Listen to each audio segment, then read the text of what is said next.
Buongiorno a tutti, sono Francesco Saponaro, vi parlo a distanza purtroppo, anche se spiritualmente sono lì con voi.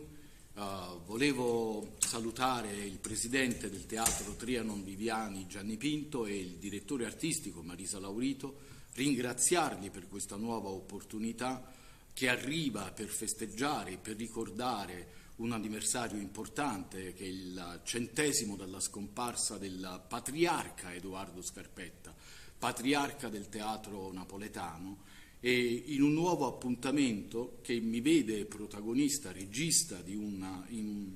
un'opera emblematica che è Il Testamento di Parasacco, dopo la felicissima esperienza della Donna Immobile, con un gruppo di attori che proprio al Teatro Trianon Viviani un paio di anni fa ha dato vita a uno spettacolo importante, uno spettacolo di Vincenzo Scarpetta, figlio di Edoardo Scarpetta, e quindi nel solco dell'eredità scarpettiana, insieme, come dicevo, a un gruppo di attori che hanno già lavorato insieme a costruire l'idea di una compagnia che guarda al repertorio della grande tradizione napoletana come un trampolino per rinnovare e per leggere il grande patrimonio culturale di questa città, affrontiamo quest'anno il Testamento di Parasacco.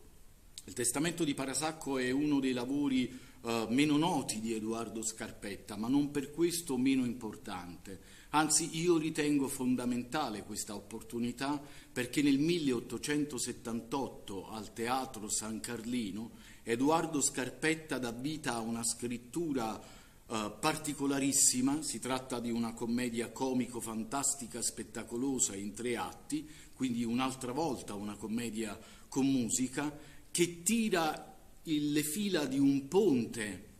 ideale tra quella che è la tradizione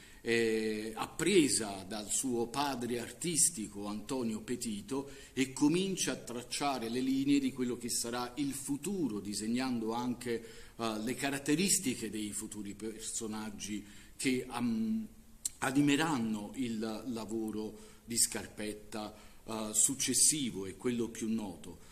Ci troviamo in un ambiente rurale, ci troviamo nella Sorrento del Seicento e qui, attraverso l'intervento di una dimensione magica, esoterica, ma non per questo meno comica, con l'aiuto di diavoli e con l'aiuto anche di Pulcinella, che qui diventa protagonista, le sorti di questa famiglia poverissima vengono riscattate. Ancora una volta Edoardo Scarpetta riesce a porre in evidenza il dibattito tra i ricchi e invece quelli che sono nati nell'indigenza,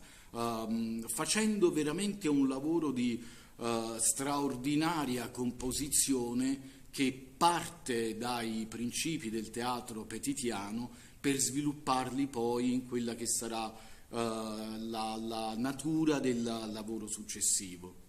Mi fa piacere costruire questo progetto insieme alle maestranze del Teatro Trianon, la collaborazione importante col Teatro Mercadante di Napoli che va assolutamente segnalata, ma soprattutto con un gruppo importante di artisti, di attori che hanno già collaborato alla Donna Immobile.